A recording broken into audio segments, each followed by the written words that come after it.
ओम श्री परमात्मने नमः। ओम नमो भगवते वासुदेवाय। ओम श्री कृष्णाय नमो नमः। ज्येष्ठ मास महात्म्य अध्याय 29 की कथा सुन रहे हैं। आज की कथा में हम सुनेंगे ज्येष्ठ मास के स्नान का महात्म्य। ऋषि लोग स्कंद जी से कहने लगे, हे स्कंद जी, ज्येष्ठ मास में स्नान, दान और महात्म्य के श्रवण तथा पुराण पूजन का फल विस्तार पूर्वक से कहिए आप। तब स्कंद जी ऋषियों से बोले कि हे ऋषियों, आप सब लोग ज्येष्ठ स्नान के फल का श्रवण करें, जिसके श्रवण मात्र से मनुष्य तीनों प्रकार के पापों से मुक्त हो जाता है। तीनों प्रकार के पाप हैं कायिक पाप, वाचक पाप और मानसिक पाप। जो प्राणी ज्येष्ठ मास के आने पर ऐसा संकल्प करके कि मैं प्रातःकाल ज्येष्ठ मास में स्नान करूंगा, इस प्रकार का संकल्प करके जल में स्नान के निमित्त प्रवेश करता है, तो उस प्राणी के अभी बताए गए तीनों प्रकार के पाप नष्ट हो जाते हैं। सूर्योदय के पूर्व ज्येष्ठ स्नान करना चाहिए। ज्येष्ठ मास में सूर्योदय से लेकर आधा पहर पर्यंत जहाँ कहीं भी जल में गंगा आदि सभी तीर्थ वास करते हैं, इसीलिए सूर्योदय से लेकर आधा पहर के पूर्व स्नान कर लेना चाहिए। आधा पहर के पश्चात स्नानहीन दैव से उपहृत जनों को वे तीर्थ श्राप दे देते हैं। इसलिए ज्येष्ठ मास के आने पर श्रेष्ठ जनों को स्नान करना चाहिए। ईर्ष्या, धन, लोभ, सेवा, हठ, लोक उपवाद, निमित्त स्वेच्छा, सुख चाहने वाले, सुख में लिप्त आदि मनुष्य किसी भी उपाय से ज्येष्ठ मास स्नान अवश्य करना चाहिए। परंतु कलयुग में पाप अधिक होने के कारण ज्येष्ठ स्नान अधिक दुर्लभ होगा। ज्येष्ठ मास स्नान के श्रेष्ठ फल से डरकर यमराज ने इस स्नान को गुप्त रखने के निमित्त भगवान से प्रार्थना की। तदंतर भगवान विष्णु की आज्ञा से इस ज्येष्ठ मास के स्नान को गुप्त रखा गया है। इस ज्येष्ठ मास में स्वल्प कर्म करने वालों को विघ्न प्राप्त होते हैं। स्कंद जी से इतनी कथा सुनते हुए ऋषि लोग स्कंद जी से कहने लगे कि हे स्कंद जी, यमराज ने इस ज्येष्ठ मास के महात्म्य और ज्येष्ठ मास के स्नान को गुप्त क्यों रखा है, और ज्येष्ठ मास में पुण्य कर्म करने वालों के कार्य में विघ्न क्यों उपस्थित होते हैं। हे स्कंद जी, हमारी यह सब सुनने की बड़ी इच्छा है, सो आप हमसे कहिए। यह सुनकर स्कंद जी ऋषियों से बोले, हे विप्रवरों, इस विषय में मैं तुमसे एक इतिहास कहता हूँ, जिसके श्रवण मात्र से तुम्हारे सब संदेह दूर हो जाएंगे। हे ऋषियों, प्रथम महिष्मतीपुर में कनक नाम का एक ब्राह्मण रहता था। वह ब्राह्मण समस्त विद्या से हीन, मूर्ख और परनिंदक था। वह ब्राह्मण कृषि कर्म को करने वाला और नित्य प्रतिदिन क्रय विक्रय किया करता था, और भी अनंत व्यवसाय से अपने कुटुंब का उदर पूर्ण किया करता था। अर्थात इस प्रकार से वह अपने कुटुंब का पेट पालन करता था। इस पर भी उस दुरात्मा कुटुंबी को तृप्ति न हुई, और उसने उदर पूर्ति के निमित्त मार्ग में आने जाने वाले पथिकों का वध करना आरंभ कर दिया। फिर भी उसको तृप्ति नहीं हुई, तो उस द्विजधम ने चोरी करना भी आरंभ कर दिया। इसी प्रकार वह नीच ब्राह्मण महिष्मतीपुरी में रहता हुआ इस प्रकार के कर्म किया करता था। एक दिन उसको चोरी करते हुए देखकर ग्रामवासियों ने उसको पकड़ लिया और उसको बांधकर बहुत मारा, और फिर ग्राम से उसे निकाल दिया। कुछ दिनों तक तो वह ग्राम के पास ही वन में जाकर रहने लगा, और रात्रि को घर में आकर पुनः वन में चला जाता था, और वन में पशुओं का वध करके वह निर्दयी उनको खा जाता था। उस ब्राह्मण को यह कर्म करते हुए बहुत अधिक दिन बीत गए। इसके पश्चात जब एक समय ज्येष्ठ मास आया, तब वह कनक ब्राह्मण अर्धरात्रि के समय वन से गांव में आकर वस्त्र तथा अलंकार की चोरी करके पुनः वन को चला गया। मार्ग में आई हुई नदी को देखकर उसने उस नदी को तैर कर पार किया।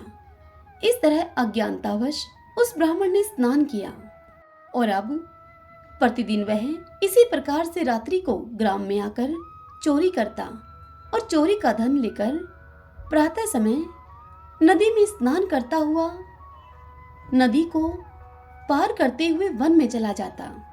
इस प्रकार उस कनक ब्राह्मण को अज्ञानतावश ज्येष्ठ मास का स्नान करते हुए अर्थात उस नदी में स्नान करते हुए नदी को तैरकर पार करते हुए 1 महीना बीत गया। हे ब्राह्मणों, ज्येष्ठ मास के शुक्ल पक्ष की चतुर्दशी को रात्रि में वह धन वस्त्र की चोरी करके गट्ठर बांधकर जब वह नगर से बाहर आया तब उसको प्रभात हो गया था। लोगों को इधर उधर आता हुआ जाता हुआ देखकर वह वहां से भागता हुआ नदी के तट पर आया। लोगों ने जब उसे देखा तो उसको देखकर वह लाठी और पत्थरों से उसको खूब मारने लगे और उसको खूब उन्होंने मारा, परंतु वह कनक ब्राह्मण जैसे तैसे उन लोगों से बचकर चोरी के उस बोझ को अपने सिर पर रखे हुए अगाध जल में पहुंचा और अधिक बोझ होने के कारण अब वह जल को पार करते हुए स्थिर होकर अगाध जल में ही डूबकर मर गया। सूर्य के समान चमकते हुए उस अगाध जल में कनक ब्राह्मण को डूबते हुए देखकर यह क्या हुआ, यह क्या हुआ, इस प्रकार कहते हुए सभी लोग बड़े ही विस्मित हो गए। उस नदी के किनारे के कुछ लोगों ने नदी में पड़े हुए उस ब्राह्मण को जल से निकालकर बाहर किया और उसे देखकर लोगों ने कहा कि यह तो इसी नगर का रहने वाला कनक ब्राह्मण है। हम लोगों ने इसको नगर से बाहर कर दिया था।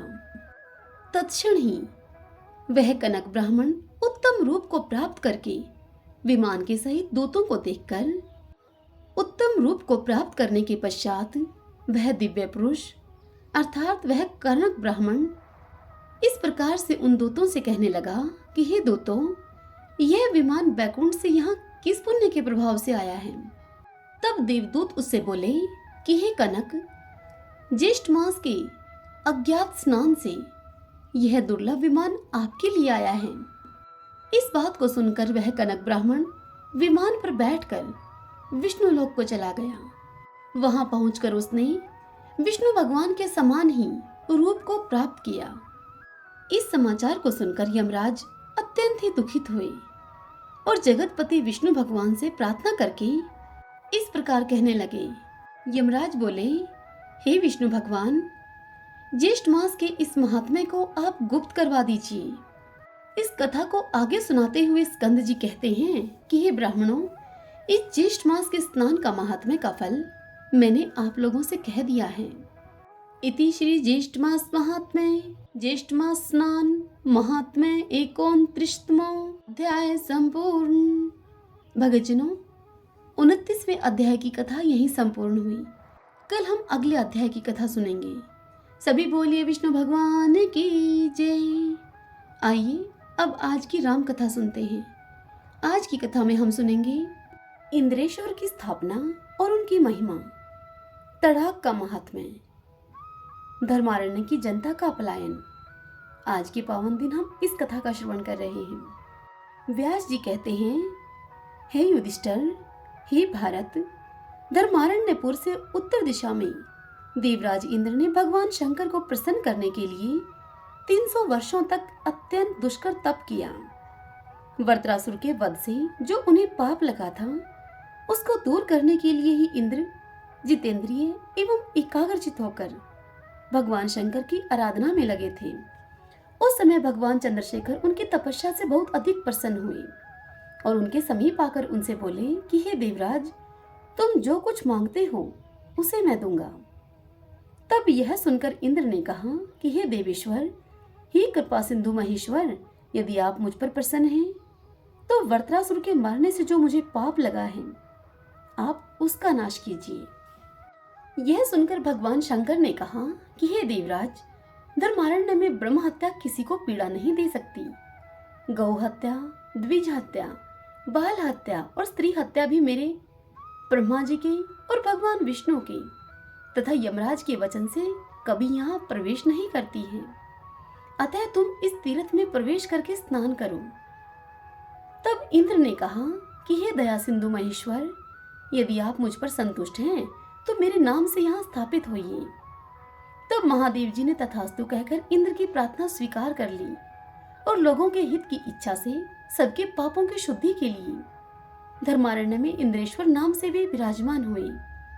जो मनुष्य सदा भक्ति पूर्वक पुष्प और धूप आदि से भगवान इंद्रेश्वर का पूजन करता है वह समस्त पापों से मुक्त हो जाता है। विशेषतः माघ मास में अष्टमी और चतुर्दशी तिथि को सब पापों की शुद्धि के लिए भगवान शिव की पूजा करने वाला पुरुष शिवलोक में प्रतिष्ठित होता है। जो मनुष्य चतुर्दशी तिथि में सांग रुद्र जप करता है वह सब पापों से शुद्धचित होकर परम पद को प्राप्त होता है। जो कुष्ठ आदि महारोगों से ग्रसित होते हैं वे स्नान मात्र से शुद्ध होकर दिव्य देह को धारण कर लेते हैं। जो स्नान करके देवादिदेव इंद्रेश्वर का पूजन करता है वह ज्वर के बंधन से छूट जाता है। जो वंध्या, दुर्भाग्यवती, काकवंध्या, जिसकी संतान मर जाती हो, मृतवत्सा तथा महादुष्टा नारी कुंड में भगवान शिव के आगे स्नान करके एकाग्र चित्त से उनकी पूजा करती है तो वह स्नान मात्र से ही शुद्ध हो जाती है। इस प्रकार इंद्र को बहुत से वरदान देकर पिनाकधारी भगवान शंकर देवता और असुरों से सेवित होकर अपने धाम को चले गए। तत्पश्चात महातेजस्वी इंद्र भी अपनी पुरी को गए। इंद्रपुत्र जयंत ने भी वहां उत्तम शिवलिंग की स्थापना की। उस लिंग में स्थित भगवान शिव जयंत के द्वारा अपनी स्तुति सुनकर सदा उन पर संतुष्ट रहते हैं। हे राजन, वहां धरा क्षेत्र नामक तीर्थ है जिसमें देवमज्जनक नामक उत्तम तड़ाग शोभा पाता है। अश्विन कृष्णा चतुर्दशी के दिन उसमें स्नान और जलपान करके मनुष्य सभी पापों से मुक्त हो जाता है। विधि पूर्वक उपवास करके देवेश्वर भगवान शिव की पूजा करने से शाकिनी, डाकिनी, वेताल, पितृ, ग्रह और नक्षत्र पीड़ा नहीं देते हैं। वहां सांग रुद्र जप करने से सब पापों से छुटकारा मिल जाता है और अनेक प्रकार के रोग नष्ट हो जाते हैं। यह देव मज्जनक तड़ाग, इस तड़ाग का शुभ महात्म्य बतलाया गया है। इस प्रसंग के स्मरण और कीर्तन से कायिक, वाचिक और मानसिक तीनों प्रकार के पाप नष्ट हो जाते हैं। जो इस महात्म्य को सुनता है वह सब प्रकार के सुख से संपन्न होता है। त्रेता युग की बात है। लोहासुर नामक एक मदोन्मत्त राक्षस ब्राह्मण का वेश धारण करके सदा धर्मारण्य क्षेत्र में आता और वहां के धर्मज्ञ ब्राह्मणों को सताया करता था। वहां उस क्षेत्र के शूद्रों और वैश्यों को डंडों से वह पीटता था, यज्ञ आदि को विध्वंस करता और होम की सामग्री को खा जाता था। वहां की वेदी और बावली आदि को देखकर वह मोहवश उन सबको अपवित्र कर दिया करता था। उस स्थान में जो जो पुण्य भूमि थी उसे वह लोहासुर राक्षस मलमूत्र डालकर गंदा कर दिया करता। उसके डर से व्याकुल होकर सब ब्राह्मण परिवार के सहित सभी दिशाओं में भाग गए। वैश्य भी भयभीत होकर ब्राह्मणों के ही पीछे चले गए। महान भय से व्याकुल होकर दूर जाकर सब शूद्रों और ब्राह्मणों के साथ मिलकर वैश्यों ने कुछ विचार किया और सब एक मत होकर परम पवित्र मुक्तारण्य नामक निर्जन वन में चले गए। वहां थोड़ी ही दूर पर उन्होंने अपना निवास बनाया और उस गांव को वजिंग नाम से बसाया। वह गांव संसार में शंभु ग्राम के नाम से विख्यात हुआ। तदंतर भय से भागे हुए कुछ वैश्यों ने थोड़ी दूर जाकर मंडल नाम से एक गांव बसाया। कुछ वैश्य ब्राह्मणों के युद्ध से अलग होकर किसी दूसरे ग्राम में जा पहुंचे और धर्मारण्य से थोड़ी ही दूर जाकर इस चिंता में पड़े कि हम लोग कहाँ चले आए हैं। वहां उन्होंने अड़ालंज नाम से प्रसिद्ध एक गांव बसाया। जिस गांव का आदि निवासी वैश्य जिस नाम से प्रसिद्ध था उसी नाम से उस गांव की प्रसिद्धि हुई। सब वैश्य और ब्राह्मण भय से व्याकुल होकर मोह को प्राप्त हुए, इसलिए उन्होंने अपनी निवास भूमि का नाम मोहमयी रखा। इस प्रकार सब लोग धर्मारण्य से 10 दिशाओं की ओर पलायन कर गए। ब्राह्मण और वैश्य कोई भी धर्मारण्य में नहीं ठहर सके। उस समय सब तीर्थों का भूषण रूप परम दुर्लभ धर्मारण्य क्षेत्र उजाड़ हो गया था। लोहासुर ने सबकी बड़ी दुर्दशा कर डाली। वह दानव उस स्थान के तीर्थों का नाश और ब्राह्मणों का निष्कासन करके बहुत ही प्रसन्न होकर अपने नगर को चला गया। सूत जी ऋषियों से कहते हैं कि हे मुनियों, अब मैं धर्मारण्य तीर्थ के उत्तम महात्म्य की दूसरी कथा तुमसे कहता हूँ। धर्मारण्य में सत्यलोक से जिस प्रकार सरस्वती जी लाई गई, वह प्रसंग आप सुनिए। एक समय प्रभातकालीन सूर्य के समान तेजस्वी तथा सब शास्त्रों में प्रवीण महामुनि सेवित महर्षि मार्कंडेय जी को भक्तिपूर्वक प्रणाम करके सभी ऋषियों ने कहा कि हे भगवान, आपने ब्रह्मा जी की पुत्री जिस सरस्वती नदी को उतारा है, वह दर्शन से प्राणियों के पापों का नाश करने वाली और पुण्य को देने वाली है। आप हमसे उसके महात्म्य का वर्णन कीजिए। तब मार्कंडेय जी बोले कि हे ब्राह्मणों, मैंने शरणार्थियों को शरण देने वाली सरस्वती देवी को भाद्रपद मास के शुक्ल पक्ष की पुण्यमयी द्वादशी तिथि को धर्मारण्य के अंतर्गत द्वारावती तीर्थ में उतारा था। वह द्वारावती तीर्थ मुनियों और गंधर्वों से सेवित है। बताई गई तिथि को उस तीर्थ में पिंडदान आदि करना चाहिए। उसमें पितरों को दिया हुआ अक्षय होता है और श्राद्धकर्ता भी उसके पुण्य फल को प्राप्त होता है।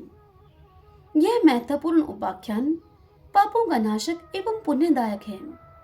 पवित्र वस्तुओं में पवित्र और महापातकों का निवारण करने वाला है। सरस्वती जी का जल समस्त मंगलों के लिए मंगलकारक और परम पवित्र है।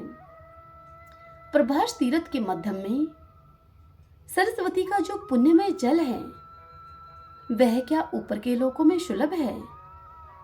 सरस्वती का जल मनुष्यों की ब्रह्म हत्या को भी दूर कर देता है। सरस्वती में स्नान और देवता पितरों का तर्पण करके इसके पश्चात पिंड देने वाले मनुष्य फिर कभी माता का दूध पीने वाले शिशु नहीं होते। जैसे कामधेनु गोएं मनोवांछित फल देने वाली होती हैं, ठीक उसी प्रकार सरस्वती नदी भी स्वर्ग और मोक्ष की एकमात्र हेतु है। व्यास जी कहते हैं कि मार्कंडेय जी ने सरस्वती देवी को यहाँ लाकर वैकुंठ का दरवाजा खोल दिया है। जो फल की आकांक्षा से यहाँ शरीर त्याग करते हैं, वे उस फल को पा लेते हैं और अंत में भगवान विष्णु का सायुज्य प्राप्त कर लेते हैं। अधिक कहने से क्या लाभ है? मनुष्यों को सदैव विष्णु लोक प्राप्त करने की इच्छा से द्वारका में ही शरीर त्याग करना चाहिए। द्वारका में मृत्यु को प्राप्त हुए मनुष्य सब पापों से छुटकर भगवान विष्णु के धाम में चले जाते हैं। उस तीर्थ में स्नान करके जो मनुष्य भगवान विष्णु का पूजन करता है, वह सब पापों से मुक्त होकर विष्णु धाम को जाता है। वह तीर्थ सभी तीर्थों में उत्तम तीर्थ है, जहाँ साक्षात श्रीहरि निवास करते हैं और उस तीर्थ में रहने वाले मनुष्य के सब पापों को वह हर लेते हैं। द्वारका तीर्थ मोक्ष चाहने वाले मनुष्यों को मुक्ति देने वाला है, धनार्थियों को धन देने वाला है तथा आयु, सुख एवं संपूर्ण मनोवांछित फल प्रदान करने वाला है। जो मनुष्य वहां एकादशी में उपवास करके श्राद्ध करता है, वह नरकों से सब पितरों का उद्धार कर देता है। वहां द्वारका के समीप मार्कंडेय जी से उपलक्षित एक गोवत्स नामक तीर्थ है, जो पृथ्वी में सर्वत्र विख्यात है। उस तीर्थ में जगतपति उमाकांत भगवान शिव गाय के बछड़े के रूप में अवतीर्ण होकर स्वयंभू लिंग रूप से विराज रहे हैं। पूर्व काल में बलाहक नाम के एक शत्रु विजयी राजा थे, जो महान बलवान और भगवान शिव के परम भक्त थे। एक दिन जब वे शिकार खेलने में लगे थे, उनके किसी पैदल सैनिक ने मृगों के झुंड में से एक गाय के बछड़े को स्थित देखकर राजा से इस प्रकार कहा। वह सैनिक बोला कि हे नृपश्रेष्ठ, मैंने मृगों के समुदाय में एक गाय का बछड़ा देखा है, जो कि उन मृगों के झुंड में मिला जुला है। उसकी मां उसके साथ नहीं है। राजा ने उस नौकर से कहा यह सुनकर कि तू मुझे उस बछड़े को दिखा। तब उस पैदल सैनिक ने वन में जाकर राजा को वह बछड़ा दिखाया। उस समय पैदल सैनिकों के भय से मृगों का वह झुंड पीलू वृक्ष की झाड़ी की ओर भाग गया। तब गाय का बछड़ा भी उसी ओर चला। राजा उसे पकड़ने के लिए झाड़ी में ही घुस गए और जो ही उसे पकड़ने के लिए लगे त्यों ही वह उज्जवल शिवलिंग के रूप में परिणित हो गया। यह देखकर राजा को बड़ा ही विस्मय हुआ। वे सोचने लगे कि यह क्या बात है। तब तक उस शिवलिंग के मध्य भाग में उन्होंने गाय के बछड़े को स्थित देखा। अब उनके मन में यह निश्चय हो गया कि अवश्य ही गाय के बछड़े के रूप में साक्षात भगवान महेश्वर विराजमान हैं। तदंतर उन्हें ले जाने के लिए उद्यत होकर राजा ने उस शिवलिंग को उखाड़ने का प्रयत्न किया, किंतु वे उस देवलिंग को किसी प्रकार भी उठा न सके। तब राजा के साथ सब देवताओं ने मिलकर भगवान शंकर से प्रार्थना की। देवता बोले कि हे भगवान, हे सर्वदेव ईश्वर, हे प्रभु, आपको सब लोगों का हित साधन करने की इच्छा से शुक्ल लिंग रूप से स्थित होना चाहिए। तब श्री महादेव जी ने कहा कि हे देवताओं, मैं यहाँ सदा ही लिंग रूप से स्थित रहूंगा। भाद्रपद माह के कृष्ण पक्ष में अमावस्या के दिन मेरा प्रकाट्य हुआ है, इसलिए उस दिन विधि पूर्वक स्नान करके जो लोग इस शिवलिंग का पूजन करेंगे उन्हें भय नहीं होगा। यहाँ पिंडदान करने से पूर्वजों को सदा के लिए उत्तम लोकों की प्राप्ति होगी। घोर रौरव, कुंभीपाक तथा अन्य अनेक नरकों में गिरे हुए अथवा पशु पक्षियों की योनि में पड़े हुए जो पितृ हैं, उन्हें यहाँ एक बार पिंडदान करने से अक्षय गति की प्राप्ति होती है। तदंतर राजा बलाहक ने सब देवताओं के समीप उस शिवलिंग को स्थापित किया और लोकहित की कामना से अनेक प्रकार के दान दिए। जब तक कि वे उस शिवलिंग की पूजा करते रहे, तभी साक्षात भगवान शिव भी वहां पर आ गए। भगवान शिव ने कहा कि जो मनुष्य आज की रात में श्रद्धा और भक्ति से इस देवेश्वर शिव की पूजा करेंगे, उन्हें अक्षय पुण्य की प्राप्ति होगी। जो गीता शास्त्र का पाठ करते हुए जागरण करेंगे, वे मनुष्य अपनी 101 पीढ़ियों का उद्धार कर देंगे। यह देवादिदेव भगवान शिव का अद्भुत लिंग है। जो मनुष्य भक्ति पूर्वक इसका महात्म्य सुनता है, वह सब पापों से मुक्त हो जाता है। गोवत्स नाम से विख्यात शिवलिंग मनुष्यों को परम पुण्य प्रदान करने वाला है। वह अनेक जन्मों के पापों का नाश कर देता है, ऐसा मार्कंडे जी का वचन है। जिनका चित्त पाप से दूषित है, उनके पाप युक्त शरीर की शुद्धि के लिए उस तीर्थ में स्नान करना आवश्यक है। गोवत्स तीर्थ में एक बार किया हुआ स्नान भी मनुष्यों को रुद्रलोक प्रदान करने वाला है। वहाँ विशेषतः भाद्रपद मास के पक्ष के अंत में कूप के तट पर तर्पण और श्राद्ध करने से कलयुग में पितरों को अधिक तृप्ति होती है। गया में 21 बार तर्पण करने पर पितरों को जो परम तृप्ति होती है, ऐसी तृप्ति गंगकूप में एक बार तर्पण करने मात्र से हो जाती है। गोवत्स महादेव के समीप ही गंगकूप विद्यमान है। वहां तिल और जल से भी तर्पण करने पर पितृ सदगति को प्राप्त होते हैं, नरकों से वह छूट जाते हैं। उस तीर्थ में मुनीश्वरगण गोदान की प्रशंसा करते हैं। वहां 2 पीलू के वृक्ष स्थित हैं। वहीं पर मुनि सेवित गोवत तीर्थ है, जो स्नान से स्वर्ग देने वाला, आचमन से पाप की शुद्धि करने वाला, कीर्तन से पुण्य उत्पन्न करने वाला और सेवन से मोक्ष देने वाला है। गोवत तीर्थ से नृत्य कोण में लोह यष्टि दिख पड़ती है। वहां स्वयंभू लिंग के रूप में साक्षात भगवान शंकर विराजमान है। भाद्रपद अश्विन की अमावस्या के दिन लोह यष्टि में श्राद्ध करने पर पितृ प्रेत योनि से मुक्त होकर स्वर्ग में क्रीड़ा करते हैं। पितृलोग यह कहते हैं कि क्या हमारे कुल में भी ऐसा कोई पुरुष उत्पन्न होगा जो श्राद्ध पक्ष में अश्विन की अमावस्या के दिन लोहयष्टि तीर्थ में हमारे लिए तिल, जल, पिंडदान अथवा केवल जल ही प्रदान करेगा। मुनि कहते हैं कि यदि पितृ अधिक प्रिय हो तो भाद्रपद अर्थात अश्विन की अमावस्या तिथि को उनके लिए अवश्य श्राद्ध करना चाहिए। जो सरस्वती के जल में स्नान करके दूध से और श्वेत तिलों से पितरों का तर्पण करता है, उसके पितृ अवश्य ही तृप्त होते हैं। लोहयष्टि तीर्थ में भक्ति भाव से तर्पण करने पर मनुष्य स्वयं भी तृप्ति को प्राप्त होता है। जल देने वाला तृप्ति और अन्न देने वाला अक्षय सुख पाता है। फल देने वाला पितृभक्त पुत्र है और अभय देने वाला आरोग्य लाभ करता है। न्याय उपार्जित धन में से जो थोड़ा भी दान दिया जाए तो वह महान फल देने वाला होता है। उस तीर्थ में स्नान करने से मनुष्य भगवान शिव का पार्षद होता है। व्यास जी कहते हैं कि पूर्व काल में त्रेता युग आने पर भगवान विष्णु का अंश सूर्य वंश में रघुवंश शिरोमणि कमल नयन श्री रामचंद्र जी के रूप में अवतीर्ण हुआ। श्री राम और लक्ष्मण अभी काक पक्षधारी बालक ही थे, तभी पिता की आज्ञा से वे विश्वामित्र के अनुगामी हो गए। राजा दशरथ ने यज्ञ की रक्षा के लिए उन अपने दोनों कुमारों को विश्वामित्र जी की सेवा में सौंप दिया था। वे दोनों वीर धनुष और बाण धारण करके पिता की आज्ञा का पालन करने के लिए चल दिए। रास्ते में जाते हुए उन दोनों भाइयों के समक्ष ताड़का नाम वाली एक राक्षसी विघ्न डालने के लिए आ खड़ी हुई। तब विश्वामित्र मुनि की आज्ञा से श्री रामचंद्र जी ने ताड़का को मार डाला। विश्वामित्र जी ने श्री रामचंद्र जी को धनुर्वेद विद्या का उपदेश भी दिया।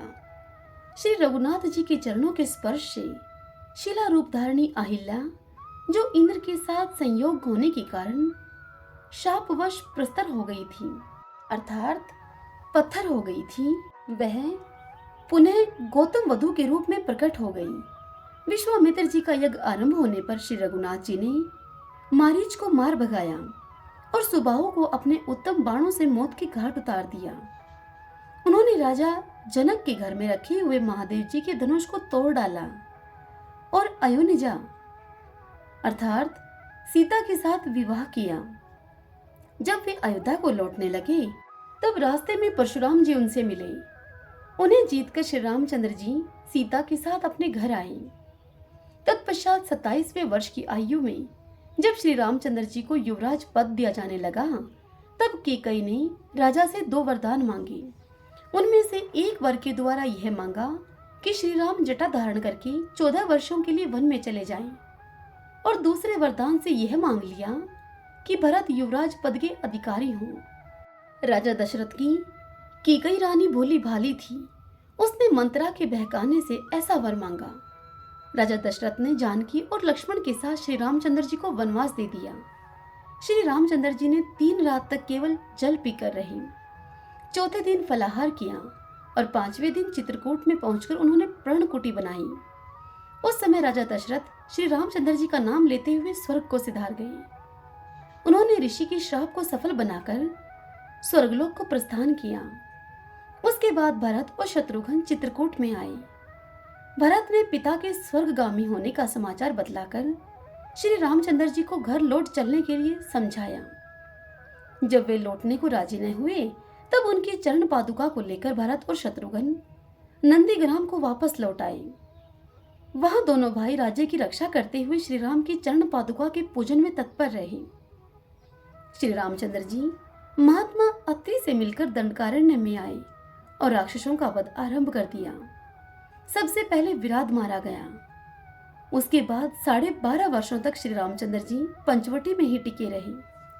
वहां उन्होंने लक्ष्मण जी के द्वारा शूर्पणखा नामक राक्षसी को कुरूप करा दिया। जानकी के साथ वन में विचरते हुए श्री रामचंद्र जी के आश्रम के समीप भयंकर राक्षस रावण आया। वहां सीता का अपहरण करने के लिए वह आया हुआ था। माघ मास के कृष्ण पक्ष की अष्टमी तिथि को वृंद मुहूर्त में जब राम और लक्ष्मण दोनों आश्रम से बाहर चले गए थे, दशमुख रावण ने सीता को अकेली जानकर उसका हरण कर लिया। रावण पहले मारीच के आश्रम पर गया था। मारीच मृग रूप में आकर लक्ष्मण के सहित श्री राम जी को दूर हटा ले गया था। तब श्री रामचंद्र जी ने मृग रूपधारी मारीच को मार डाला और पुनः लौटकर जब वे आश्रम पर आए तब उन्हें वहां सीता से रहित वह आश्रम बड़ा ही सोना दिखा। उधर सीता रावण के द्वारा हरी जाने पर कुकरी की भांति विलाप करने लगी। हा राम, मुझे राक्षस हर कर लिए जाता है, आप आकर मुझे बचाइए, मेरी रक्षा कीजिए आप। जैसे भूखा बाज चित्कार करती हुई चिड़िया को उठाकर लेकर जाता है, वैसे ही राक्षस रावण जनक नंदिनी सीता को हर कर लिए जा रहा था। यह समाचार सुनकर पक्षीराज जटायु ने राक्षस राज रावण से युद्ध किया। अंत में रावण ने उन्हें घायल करके गिरा दिया। माँ कृष्णा नवमी को रावण के घर में निवास करने वाली सीता की खोज करते हुए दोनों भाई राम और लक्ष्मण जटायु से मिले। उसके मुख से राक्षस के द्वारा हरी गई सीता जी का समाचार पाकर श्री राम ने भक्ति पूर्वक पक्षीराज का दाह संस्कार किया। फिर आगे आगे श्री राम और उनके पीछे पीछे लक्ष्मण चले। पंपा सरोवर के निकट पहुंचकर उन्होंने शबरी पर अनुग्रह किया। फिर पंपा सरोवर के जल का आचमन करके श्री राम जी हनुमान जी से मिले। तदंतर रघुनाथ जी ने हनुमान एवं सुग्रीव से मैत्री कर ली। सुग्रीव के पास आकर उन्होंने बाली नामक वानर को मारा। तत्पश्चात श्री रामदेव ने अपनी प्राण वल्लभा सीता की खोज के लिए हनुमान आदि प्रमुख वानरों को भेजा। हनुमान जी श्री राम की अंगूठी लेकर गए। 10वें महीने में संपाति ने हनुमान जी को सीता का पता बतलाया। संपाति के कहने से हनुमान जी 100 योजन समुद्र लांघकर लंका में पहुंचे और रात भर सब और सीता जी की खोज करते रहे। रात्रि समाप्त होते होते हनुमान जी को सीता का दर्शन हुआ। द्वादशी को हनुमान जी अशोक वृक्ष पर बैठे रहे। उसी रात्रि में उन्होंने जानकी जी के विश्वास के लिए उत्तम कथा कही। तदंतर त्रयोदशी को अक्ष कुमार आदि के साथ युद्ध हुआ। त्रयोदशी को ही मेघनाद ने ब्रह्मास्त्र से हनुमान को बांध दिया। ब्रह्मास्त्र से बंधे होने पर भी वायुपुत्र हनुमान जी ने राक्षस राज रावण को कितने ही रूखे एवं कठोर वचन सुनाए। तब राक्षसों ने उनकी पूंछ में आग लगा दी। उसी आग से हनुमान जी ने समस्त लंका को जला डाला और वे पूर्णिमा को पुनः महेंद्र पर्वत पर लौट आए। मार्गशीर्ष प्रतिपदा से 5 दिन तक रास्ते में रहकर वे मधुवन में आए और षष्ठी को मधुवन का विध्वंस कर दिया। फिर सप्तमी को श्री रामचंद्र जी की सेवा में पहुंचकर पहचान देते हुए सब समाचार श्री रामचंद्र जी से निवेदन किया।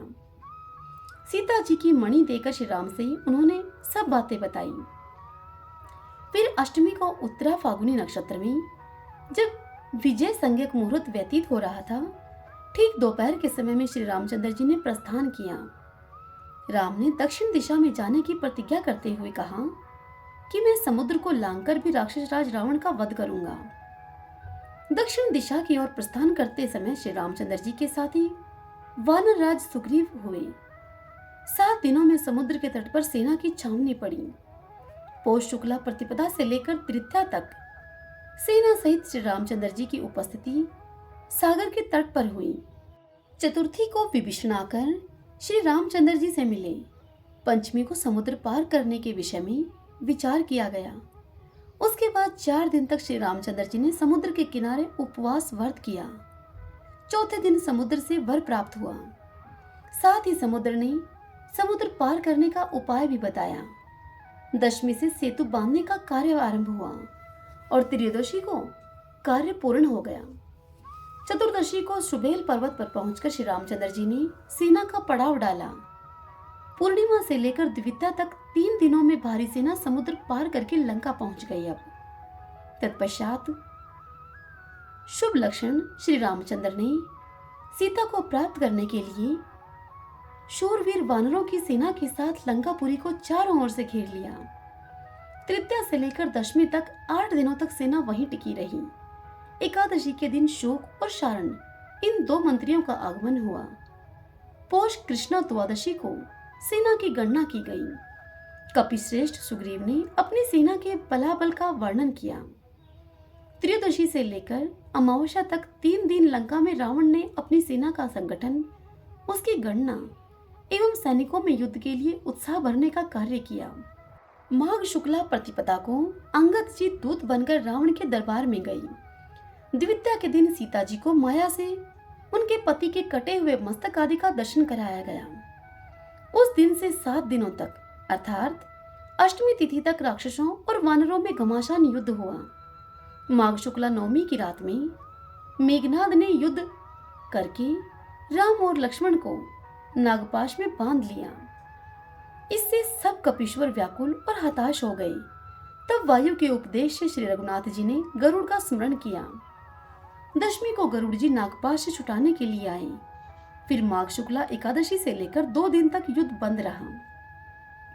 द्वादशी को हनुमान जी ने धूम्राक्ष का और त्रयोदशी को उन्होंने ही एकंपन राक्षस का वध किया। रावण ने श्री राम को मायामयी सीता जी का दर्शन कराकर समस्त सैनिकों को भयभीत कर दिया। माघ शुक्ला चतुर्दशी से लेकर कृष्ण पक्ष की प्रतिपदा तक इन 3 दिनों में नील ने प्रहस्त का वध किया। माघ कृष्णा द्वितीया से लेकर चतुर्थी तक 3 दिनों में श्री रामचंद्र जी ने तुमुल युद्ध करके रावण को रणस्थल में मार भगाया। पंचमी से अष्टमी तक रावण के द्वारा जगाया हुआ कुंभकर्ण 4 दिन तक केवल भोजन ही करता रहा। नवमी से 4 दिन तक कुंभकर्ण ने युद्ध किया और बहुत से वानरों को खा डाला। अंत में वह श्री रामचंद्र जी के हाथ से मारा गया। अमावस्या के दिन लंका में उसके लिए शोक मनाया गया। फागुन शुक्ला प्रतिपदा से लेकर चतुर्थी तक 4 दिनों में नरांतक आदि 5 राक्षस मारे गए। पंचमी से सप्तमी तक इन 3 दिनों में अतिकाय का वध हुआ। अष्टमी से द्वादशी तक 5 दिनों में निकुंभ और कुंभ मारे गए। फिर 4 दिनों में मकराक्ष का वध किया गया। फागुन कृष्णा द्वितीया के दिन मेघनाद पराजित हुआ। तीज से लेकर सप्तमी तक 5 दिन दवा आदि लाने की व्यग्रता के कारण युद्ध बंद रहा। अष्टमी को दुर्बुद्धि रावण ने शोक के आवेग से मायामयी मैथिली का वध किया। तत्पश्चात श्री रामचंद्र जी ने सेना के द्वारा इसका पूर्णतः निश्चय किया। फिर त्रयोदशी से 5 दिनों में लक्ष्मण जी ने विख्यात बल और पराक्रम वाले मेघनाद को युद्ध में मार डाला। चतुर्दशी को रावण ने युद्ध बंद करने के लिए यज्ञ की दीक्षा ली। फिर अमावस्या के दिन वह युद्ध के लिए निकला। चैत्र शुक्ला प्रतिपदा से लेकर 5 दिन तक रावण लगातार युद्ध करता रहा। इस युद्ध में बहुत से राक्षसों का संहार हुआ। फिर 3 दिनों तक रावण के रथ, घोड़े आदि सब मारे गए। चैत्र शुक्ला नवमी को लक्ष्मण जी को शक्ति लगी। तब श्री रामचंद्र जी ने क्रोध में भरकर दशामुख रावण को खदेड़ दिया। फिर विभीषण की सलाह से हनुमान जी लक्ष्मण के लिए औषधि लाने को द्रोणाचल पर्वत पर गए और वहां से विशल्या अर्थात संजीवनी बूटी लेकर उन्होंने लक्ष्मण को पिलाई। दशमी के दिन युद्ध बंद रहा। रात में राक्षसों ने युद्ध आरंभ किया। एकादशी के दिन श्री रामचंद्र जी के पास मातली नामक सारथी के साथ इंद्र का रथ आ पहुंचा। चैत्र शुक्ला द्वादशी से लेकर कृष्णा चतुर्दशी तक 18 दिनों में श्री रामचंद्र जी ने द्वंद्व युद्ध करके रावण को मार डाला। अमावस्या के दिन रावण आदि राक्षसों के दाह संस्कार हुए। इस प्रकार घोर संग्राम होने पर श्री रामचंद्र जी को विजय प्राप्त हुई। माघ शुक्ला द्वितीया से लेकर चैत्र कृष्णा चतुर्दशी तक 87 दिन संग्राम में केवल 15 दिन युद्ध बंद रहा। शेष 72 दिन युद्ध चलता रहा। वैशाख शुक्ला प्रतिपदा को श्री रामचंद्र जी रणभूमि में ही रहे। द्वितीया के दिन उन्होंने विभीषण का लंका के राज्य पर अभिषेक किया। तृतीया को सीता की शुद्धि हुई। देवताओं से वरदान प्राप्त हुआ। उसी दिन दशरथ जी का आगमन हुआ और उनके द्वारा भी सीता जी की पवित्रता के विषय में अनुमोदन प्राप्त हुआ। इस प्रकार श्री रामचंद्र जी राक्षसों के द्वारा कष्ट में डाली हुई परम पवित्र जानकी को बड़े प्रेम से ग्रहण करके वहां से लौटे। वैशाख की चतुर्थी को श्री रामचंद्र जी पुष्पक विमान पर बैठे और आकाश मार्ग से अयोध्यापुरी की ओर चल दिए। 14वां वर्ष पूर्ण होने पर वैशाख शुक्ला पंचमी को श्री रामचंद्र जी अपने दल बल के साथ भारद्वाज आश्रम पर आकर रहे। फिर षष्ठी को पुष्पक विमान से वे नंदीग्राम में आए। सप्तमी में अयोध्या के राज्य पर श्री रघुनाथ जी का अभिषेक हुआ। 14 महीने 10 दिन तक सीता को राम से अलग रावण के घर में रहना पड़ा था। अपनी आयु के 42वें वर्ष में श्री रामचंद्र जी ने राज्य कार्य प्रारंभ किया। उस समय सीता जी की आयु 35 वर्ष की थी। 14 वर्ष के बाद ही श्री राम ने अयोध्यापुरी में प्रवेश किया था।